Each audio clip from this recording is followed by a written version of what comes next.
seorang gadis kecelakaan mobil, dibawa ke rumah sakit. Karena penampilannya memukau, 3 dokter memicu niat jahat. Mereka memanfaatkan jabatan, meningkatkan dosis anestesi, lalu bergiliran melecehkannya. Meskipun gadis itu tak bisa bergerak, kesadarannya tetap jelas, dan ia sangat menyadari apa yang dialaminya. Yang lebih parah lagi, kejadian ini dengan cepat menyebar di rumah sakit. Namun pada akhirnya, karena kurangnya bukti, ketiga pelaku tidak hanya lolos dari hukuman, malah karier mereka melesat dan menjadi pejabat setingkat direktur rumah sakit. 10 tahun kemudian, seorang wanita mempesona muncul di hadapan salah satu dokter. Bibir merah menyala dan tulang selangkanya yang seksi membuat sang dokter terpesona dan kehilangan akal. Namun tepat saat suasana semakin intim, wanita itu tiba-tiba menekan lehernya dengan kakinya, lalu dengan cepat mengeluarkan pisau dan memotong arteri utamanya. Baru setelah pria itu benar-benar berhenti bernapas, ia pergi dengan santai.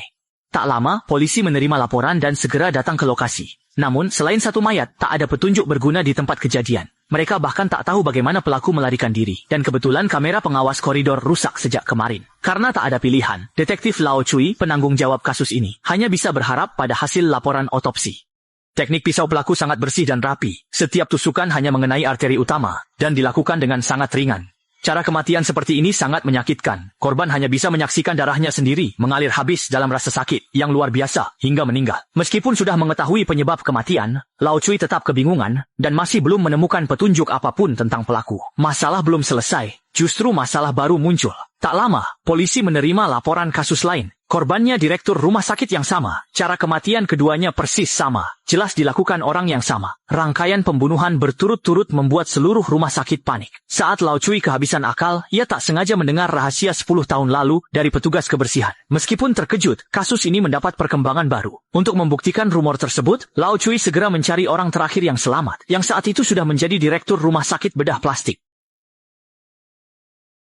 Setelah kembali ke kantor polisi, Lao Cui segera mulai menyelidiki semua perempuan yang pernah menjalani anestesi total di rumah sakit 10 tahun lalu, dengan rentang usia antara 16 hingga 19 tahun.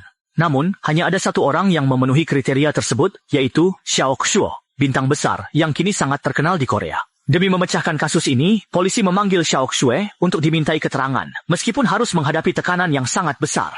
Lao Cui langsung menanyakan rumor yang beredar 10 tahun lalu. Namun Xiao Xue tetap tenang, dan dengan santai mengatakan bahwa dirinya tidak tahu apa-apa. Selain itu, saat kejadian, dia di luar negeri untuk syuting, sehingga punya alibi kuat. Sementara itu, kasus ini kembali buntu. Dalam perjalanan pulang, Lao Cui kebetulan melihat toko daging babi baru di ruko kosong.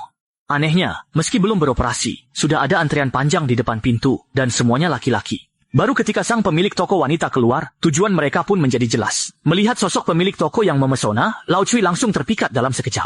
Di hari-hari berikutnya, dia datang setiap hari untuk membeli daging. Tujuannya hanya agar bisa berbicara lebih lama dengan nyonya pemilik toko.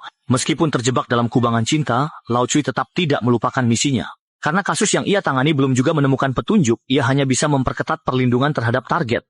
Namun pada malam itu juga, si pembunuh benar-benar muncul. Ia diam-diam mengikuti seorang pelayan dari belakang, menunggu saat yang tepat dengan tenang. Melihat sosok itu berjalan menjauh, Lao Cui segera mengejarnya, namun pada akhirnya tetap terlambat selangkah.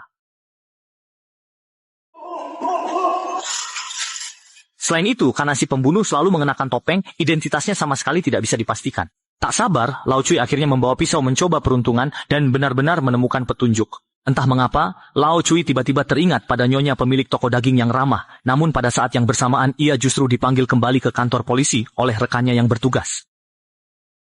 Namun kali ini, si pembunuh justru melakukan kesalahan fatal. Karena putri Direktur Li tiba-tiba muncul, ia tidak hanya gagal membunuh korban, malah justru terluka di pahanya. Malam itu, Lao Cui kembali mendatangi toko daging babi. Namun saat ia hendak masuk, ia justru bertemu dengan seorang nenek berambut putih.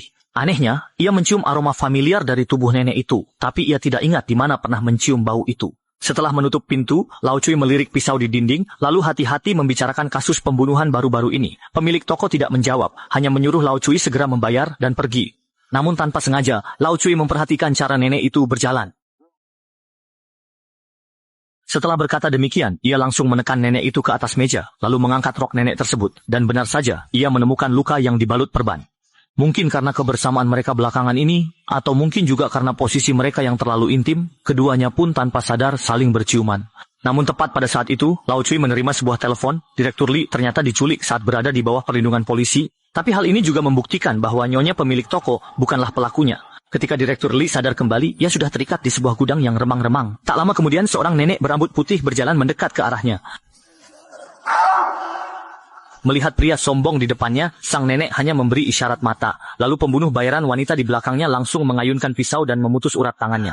Kemudian, sang nenek perlahan menurunkan celananya, lalu melepaskan anjing serigala besar dari kandang.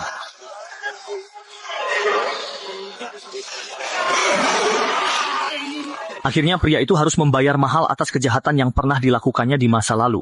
Tak lama, polisi menerima laporan dan segera tiba di lokasi. Setelah pemeriksaan forensik, diketahui metode kasus ini sama dengan 2 kasus sebelumnya, namun bedanya, kali ini pelakunya kidal. Kasus ini menjadi semakin membingungkan, hingga akhirnya Lao Cui melihat peran baru yang dimainkan oleh Xiao Xue di televisi. Barulah ia tersadar bahwa aroma harum yang ia cium di depan toko daging pada hari itu ternyata berasal dari tubuh Xiao Xue.